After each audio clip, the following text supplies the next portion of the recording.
Yeah, it beeps, it's test back in your old spot box once again. And I see that President Obama is having these talks about the deficit and what he's going to do about the fiscal payable in the road. And he's meeting with business people, I think sometime tomorrow. And I would say that's a great idea. You should go to these business people and say to them, look, past sort of 12 years, you've had absolutely fantastic returns on your investment.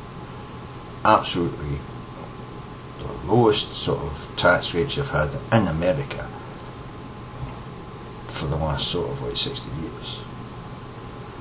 But if you continue to demand these rates of return and these really low rates of taxation, we're not going to be able to educate the people that you're going to need to run your countries over the next 10 or 20 years.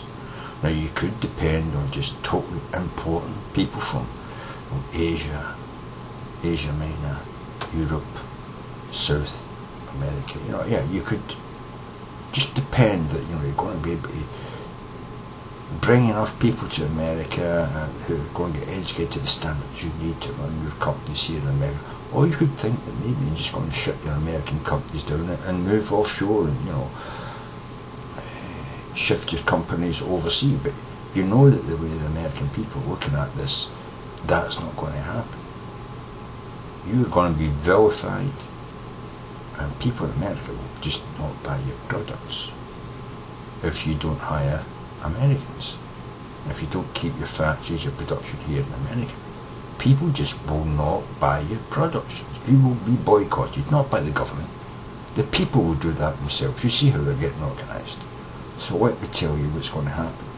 You're going to pay more tax, but you're going to invest that tax into educating the best Americans that we possibly can to come into and run your countries over the next 20 years. And you're going to benefit from that in 20 years. You've got to stop having a 12-month view of the world. You've got to start thinking the way a government thinks. Where are my workers going to come from in 10 years?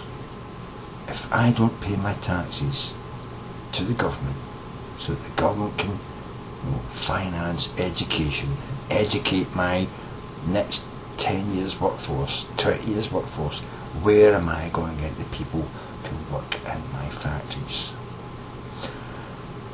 Every decade, the necessary education a person needs in order to be a suitable worker rises.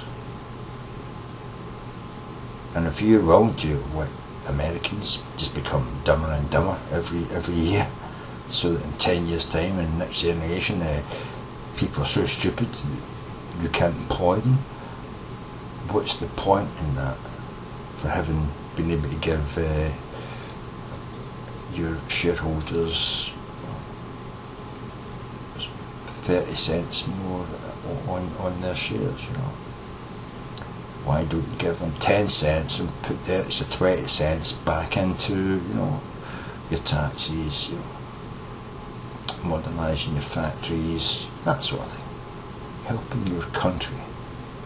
You keep saying, that it's a great thing that people should ask not what the country should do for them, but what they can do for the country. Well, I think businesses should be asking the same thing.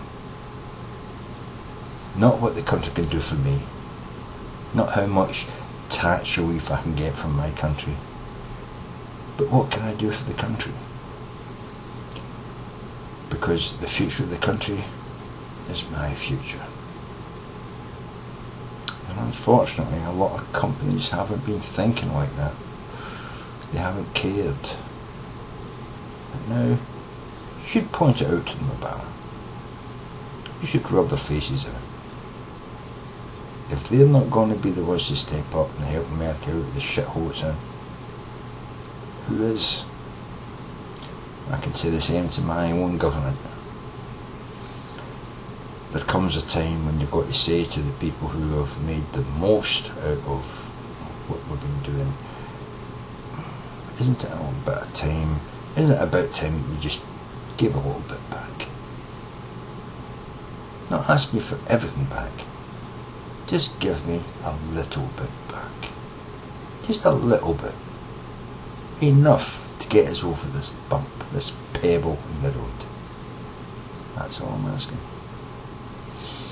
And if you can't see your way to doing that, then you're going to eventually get to the stage where we turn and take the whole fucking lot off you because it's needed. That's what happens when people get greedy. Others round about you only put up with it for so long, and then it's a case of, fuck you. Why should you feel so fucking self-important, so indulgent that you don't think you need to serve it all? Fuck you. We got to come and take it all off you and give you fuck all back. That's what happens. You piss people off, they get pissed off. And then they come for you. Don't let us get into that shit. We've got to look back in history and see who ends up the winner. It's not you. Just in case you didn't notice, it's not you. Which one's your car?